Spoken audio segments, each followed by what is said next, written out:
Hi there, welcome to Insight Consulting, and I have with me Jeremy Stephen. Hey, thanks for having me, man. Hi, Jeremy. Now, Jeremy is one of those persons that I have really grown to develop an affinity towards. He is one of very few people I have on my Facebook who I have as first see their posts.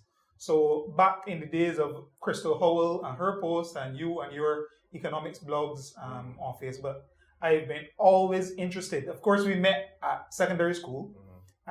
One shared name with that school here necessarily. But if everybody knows Jeremy, they know what school you went to. But we connected with him as I became more interested in what was going on economically in relation to the government and that kind of stuff. So I've always wanted to interview you, Jeremy, and it's really nice that we get the opportunity now. So tell me a little bit more, share with our viewers a little bit more of what you do. Oh, well, they say I dabble in economics, but really that's a very small part of what I do. It's mainly financial analysis. Substantially, I am a lecturer at UE, right, in banking and finance, specializing in blockchain technology, the economics of blockchain technology, trading, cryptocurrencies as an extension of blockchain technology, general finance, really. I hardly do anything economic unless it's, believe it or not, labor economics. I don't do much public finance. Substantially as well, outside of UE, I do some consulting across the region, a little bit of global experience with that regard. And furthermore, I have an online presence, namely because I've made a promise to myself a long time ago that I have to give back what was given to me, which is knowledge freely and the resources to gain that knowledge. So that's what drove it. It was a promise to a long past relative of mine. I cannot go back on because the person died after I made that promise. The person literally died. And I can't go back on promises to dead people. But nonetheless, that's probably what has driven interest in my work insofar. But yeah, across the board, that's my work. Personally, I'm driven by creativity. I love music. I love making music. I like a little bit of film. I'm now learning how to do that. Engineering, dealing with circuit boards. I've begun to pick down that stuff and really learn a lot. So it is a bit wide-reaching. And really, because of all the wide-reaching stuff that I do, I've always tried to see how I can manage it. Right? Managing has always been a very interesting thing. And being able to manage, not just stress, but mainly focus. How can I get the most out of something in a short period of time? And that's what made me a bit interested, for sure, in what you do as well, too, as a hypnotherapist. Nice. Yeah.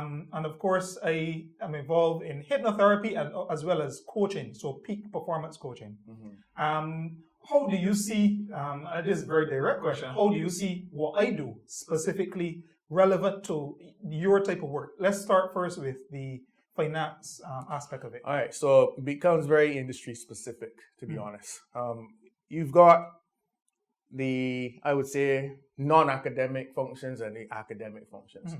From the non-academic side, examples would be, working in a bank, maybe you're lower level or maybe you're higher level.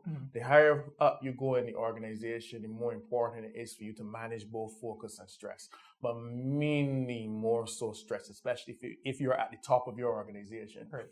If you are very much driven by volume, say you're a teller at a bank, you have a lot of work to do. It's important to manage your focus, probably even more so, in my opinion, than managing your stress. Right?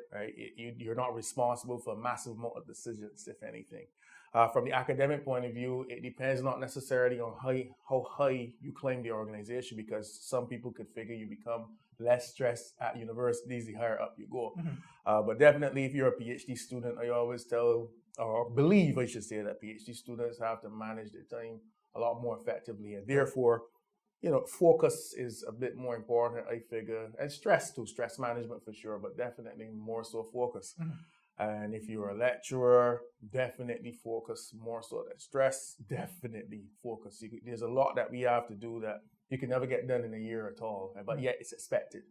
And the higher up you go, I guess, maybe you can be a bit more flexible with the kind of, hypnotherapy treatments, if you want to call it so, that you can look to get. Yeah. So, of course, I train by, I'm trained in cognitive repatterning. I've also trained in hypnotherapy and life coaching. So, it's a nice mix of tools that I offer. In terms of the music aspect, the music and production aspect, how do you see that as fitting into the environment that you're in? No, the environment I'm in, it's a release. It's a release. I tell people, although I'm not formally trained as a musician, I play about a year, and my technique was very bad as a child. I really worked on my technique, I found out. Across the instruments that I play keyboard, I play guitar mainly, right? And it's interesting that I met Buggy Lukinti sometime late last year or earlier this year, and I learned that you've done some collabs with him or worked with him. Yeah, that's probably the most high-profile person I've worked with, definitely across the Caribbean, definitely. I mean, again, it's just a release. It's nothing that I pushed that seriously. And I had given it up for a long time. Actually, when I was at university, I stopped. I stopped altogether, which was a bad decision. And after my experience in Dominica, being trapped there for Hurricane Maria, or during the passage of Hurricane Maria, one of the only things I regretted was in that environment was that I didn't take my music seriously enough. So I made a promise. This is almost 2 years since that issue. And, you know, I don't regret it. It's been good at helping me manage my stress. Also, it's allowed me to tap into a part of me that I thought was long gone. That's the creativity side of it. But more importantly, it has taught me to trust my creativity or to trust my consciousness, my subconsciousness a lot more. You sit down, there's a blank slate in front of you, and voila, something comes out, and you need to trust that all that you've learned before it's somehow embedded in there. That at 35, you know, there's a style that you have, even if you change the genre or you try some newer things, there's a substance that you have there already. You have to trust that it's you, it's the authentic you, the real you, and that it comes out. So from a hypnotherapy perspective too, I appreciate it, especially since having chats with you, the importance of the subconscious mind. So I trust it a lot more. Have been since using hypnotherapy a little bit, trusting that part of me a lot more. That's something we'll work on, even if it doesn't, so what? Go again, you know? And having worked with I've worked with some athletes, I've worked with a number of executives, insurance, sales, and I've also worked with a couple creatives. I worked with Lord Zen. I've done a little bit of work with Chris RK as well. Oh, both of them would like the public to know that they receive psychological help. Well, because you know there's a mental stigma. No, but what is creativity and helping them to tap into their creativity and focus. So, Lord Zen, if you see some of my testimonials, he actually shared a testimonial, and we're going to be doing a video with Chris RK where he actually will be engaging in hypnosis. So that's going to be interesting. But the focus there is on mental focus and developing mental clarity and being able to fully tap into your faculties and your capacity, your mental capacity, for clearer ideas, to be able to focus better, and to be able to clear away some of the distractions going on around you. So in this area, what is there anything that you have been curious about that you'd like to know a little bit more about? Yeah, well, you did speak about other types of occupations that would use hypnotherapy, but you know, are there any others that, for instance, people out there might want to know about? Because you need to make it relevant. It is relevant, I believe, across all faculties, all types of occupations, but definitely, you know, are there any extras? Yeah, I mentioned sports, sales, students, helping students prepare for exams. CXC, K University. I also work with some common entrance students preparing for common entrance. Had some really good results with that, actually. And then we go into everyday things. So I get referrals from doctors for everyday people, mums and dads, nurses, general workers for stress. Another area that's very, very popular, I see probably most of my clients with, in addition to stress, panic attacks. People from all different occupations. I went to the gas station yesterday, and an old friend from school said that he gets panic attacks and he'd like to come do some work with me. And that's something that works very, very quickly. And then we go into trauma and stress-related sleep issues. So if a person has been through traumatic experience, or the experience high levels of stress maybe related to work or home, they're helping them to improve their sleep patterns as a result of those stressors. Okay. That's very, very important. And then I do a little bit in the realm of pain management and pain control. For example, mothers preparing for childbirth. I've actually worked with a couple of mothers in terms of reducing discomfort for childbirth.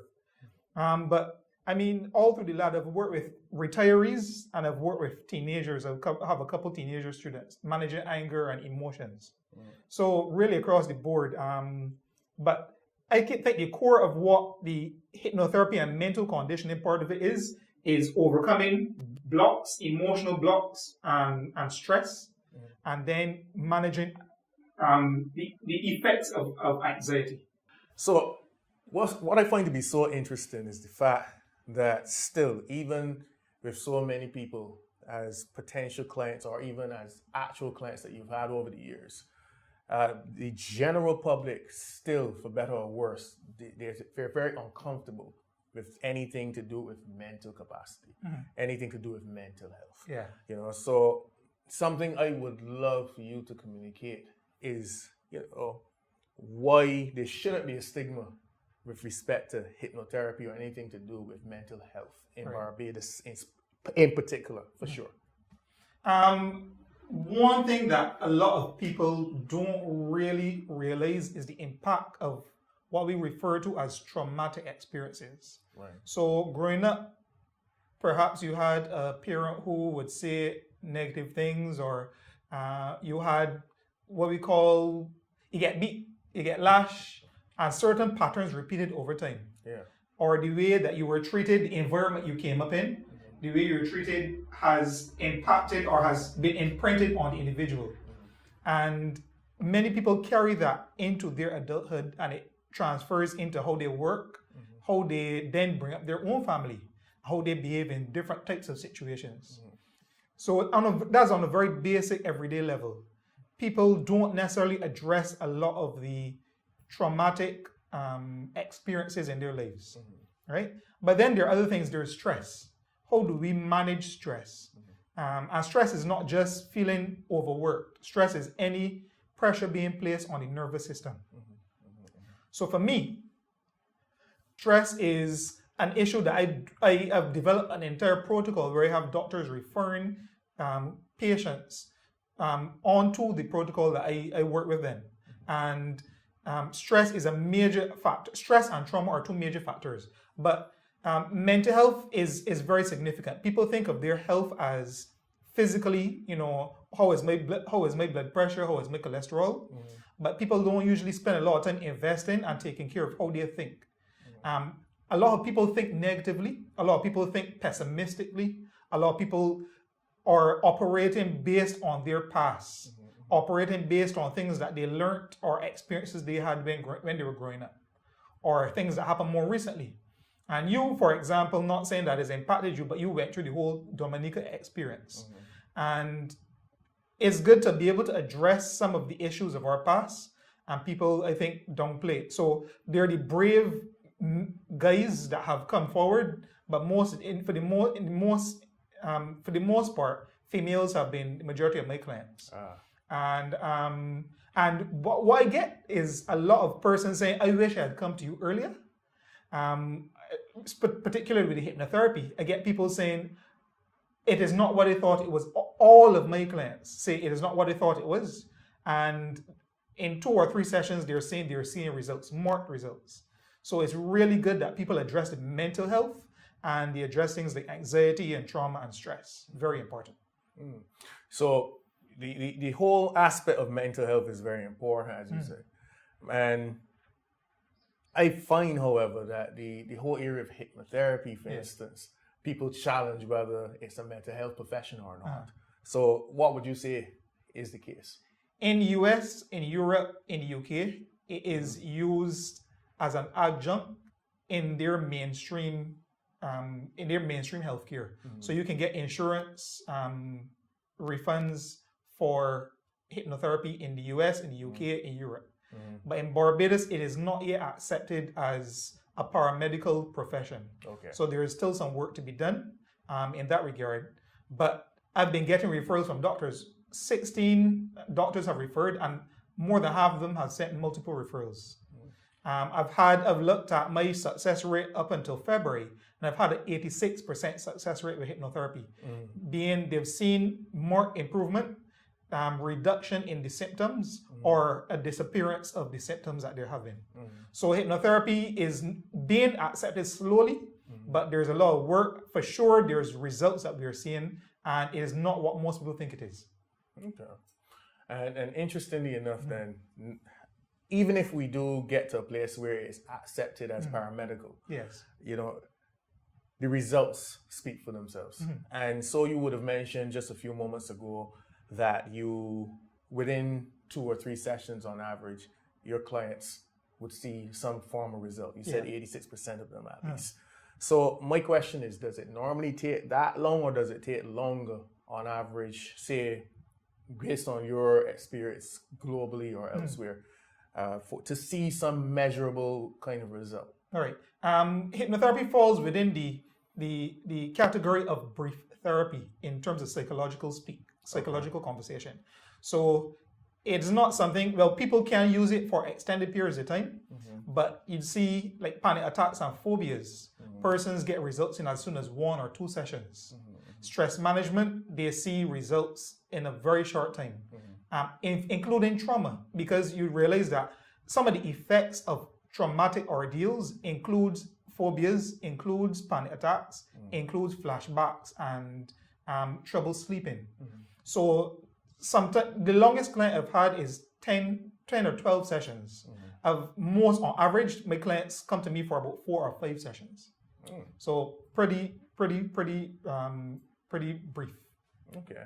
And with respect to, now we're talking about clients again, from your own opinion, which professions do you see as being those that could benefit the most from hypnotherapy?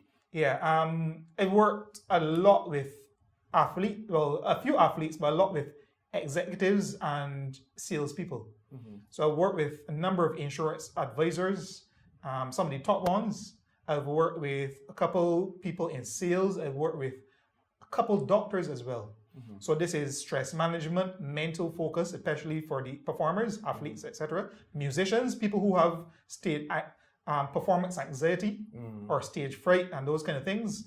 High stress environments or roles that require them to be mentally alert and not have any barriers. So those professions that require the person to be on the top of their game. Okay. And how then does one not just get into the field, but have credible qualifications, then, for instance? Yeah. So there are diplomas. There's a diploma you have to do, and then you have to, at least by the US and UK standard, you have to be certified you have to go through certification. So there are 2 levels. And it's been a very interesting journey where it is, if I were to work in the US or in the UK or Europe, I could practice and people could claim on their insurance. It is accepted as a paramedical profession, but in Barbados it's not yet gotten there. So I'm still, going through the grind and breaking through the barriers and the molds, but fairly good so far. And what about continuing studies then? Yeah, I actually plan to do another layer of studying to actually be accepted as a mental health professional very soon. I won't share very much on that right now, but I may share more in another blog, in another video. So that's something that I'm actually planning to do, so that I'd skip all of the barriers and all of the curtains, and I'd be accepted as a mental health professional. And I'd be able to benefit more people. I mean, I'm asking all these questions, and I would personally say that I've benefited somewhat, especially from taking part in the practice of hypnotherapy. I won't go on to say exactly why, but nonetheless, it has benefited me. And something I would like to know is, what is the future of the field with respect to all that we've spoken about in Barbados? I think there's a wide scope. There are many applications to mental conditioning and hypnotherapy.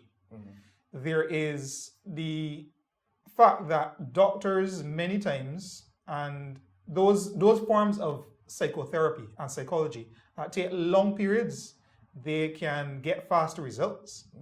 I did, for my second anniversary of Insight Consulting, I did a stress management workshop, and one of the attendees said that they came to me after and asked, where were you when they wanted help? They were going to therapy for 2 years to overcome panic attacks. When I shared that none of my clients have gone for more than 4 sessions, they've been able to get results, overcome their panic attacks in 4 sessions or less. She was surprised that she was going for 2 years to therapy. And then, of course, there is pain management. I've not done much of it here, but overseas, persons use this to help patients with pain for chronic pain, cancer, and other types of chronic pain. And then childbirth, pain reduction in childbirth. That's another aspect. As I mentioned, I've worked with 2 mothers for pain reduction in childbirth. And that's definitely another aspect that I'd like to get more into. So there's a broad scope, and for sure, persons are going to want to have techniques and tools that they can use to get results faster, for sure.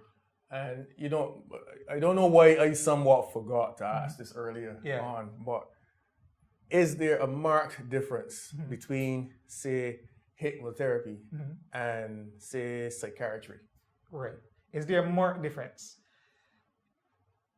Hypnotherapy is an arm or a tool used within psychotherapy. And it would be called like a subset. But it is not in itself psychotherapy. Like you don't say, I'm a hypnotherapist, so I'm a psychotherapist. But a psychotherapist might use hypnotherapy. Hypnotherapy is also a specialty. So I am a specialty. I'm a master hypnotherapist, a clinical hypnotherapist. So I'm a specialist in hypnotherapy, but it can also be used as a tool within the field of psychotherapy. Interesting. And last one I have to ask about. There's something that people learn about as they're going into a session for the first time. The importance of the subconscious mind, but also the fact that the subconscious mind has protection. And that was a concept that when I learned about it, it was very interesting. The fact that one must be willing so that they don't reject suggestion into the subconscious mind. So what I would like to hear from you is, what are those rejectors and why they're important, and also why persons must be open to suggestion. It's something that people must know if they're walking into a session for sure. Right. So when you come to experience hypnotherapy formally, come to session, hey, I'm Krisnan, welcome. And they must know that they must be willing. I can't do it to them, and I can't make them do it. And that's something that I mentioned earlier of clients saying, is not what they thought it was. They thought they would be unconscious and they wouldn't know what is happening. So that does not happen. They are responsive and responding voluntarily.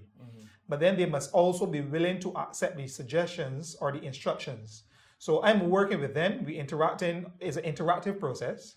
And they must say, I am willing to engage this process with you. I recognize that you are a trained professional. And so I am willing to accept the suggestions you give, and I tell them what we're going to do. So with that openness and with that awareness, then they say, yes, I am willing to accept, and those suggestions or those instructions will work for me in getting the result that I want. But also the last part of it, why is it important to accept or be willing to accept those suggestions into the subconscious mind? Okay. Because the subconscious mind is, it kind of has a filter. And many of the things that we believe, many of the beliefs that we have growing up, or is those things that aren't accepted or we don't have as a part assimilated into our subconscious, or as we could say, our psyche. For example, there's just a vague example. If you think that people who wear the color black are evil, for example, and I say, well, so people that wear the color black are going to be are nice people. You may tend to think, oh, I don't accept that. I don't want to hear that. I'm not accepting that. So the person must be willing to say, okay, the subconscious mind is now willing to realize that I can accept this new information. I am willing to hold on to it. And the subconscious mind says, okay, that is acceptable to me. I am willing to consider it. I'm willing to try it out. So the subconscious mind is, of course, below the conscious mind. And that is the part of us that stores our beliefs, our emotions come from it. Our behavior patterns and habits and all that kind of stuff emanates from the subconscious. So the person must choose, I want my subconscious mind to be open to hearing these suggestions, because at the end of the day, it is the therapy or the treatment that you're coming for a particular purpose. And what we're going to do are going to be in alignment with whatever there is that you want in the treatment that you're engaging in. So that's why the subconscious mind has to be willing to accept and be open to what we go through, because at the end of the day, it's about their goals. It's not something that I'm doing to them. Right. I actually got a jokey question for you. Yeah. Have you seen any politicians yet? No, but I've seen the children of politicians. Oh. Politicians have brought their children. Okay, interesting. I won't make a remark on that, but I would say this as well too. As a final question, don't you find a similarity between the hypnotherapy techniques that are used and how a politician graces the stage and speaks to people? Absolutely. There are some techniques that they do use that could be considered as hypnotic and they're very effectively used and subtly used. But they may not have, in their training or in their learning, they may not have been taught that they are doing hypnosis.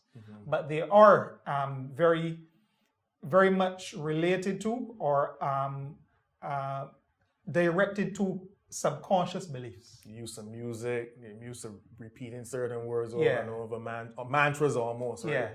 Yeah, something I actually noticed the first time when I was under treatment as well too, that there was a very big similarity between them. Getting into the subconscious mind, music is an easy way to do it. Yes. So hence the important use of music while on a campaign trail.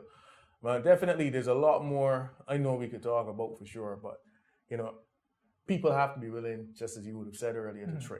And I would say it has been beneficial, at least to me insofar, and I don't accept any and everything. I would just hope that, the mental health perception or the perception of mental health in Barbados, bad or otherwise, is something that we take more seriously, and that hypnotherapy is considered a part of that change as we go on. So thanks a lot for being here with me, Jeremy. It was a pleasure. And I really want to also commend you for your boldness, your courage to even try out in your own, with the area that you've worked with. Thank you. I'm sure you've mentioned that you've seen results already. Yeah. And I would encourage anyone, as Jeremy has spoken, to go into the realm of what you don't understand, because you may find that it's something you experience every day.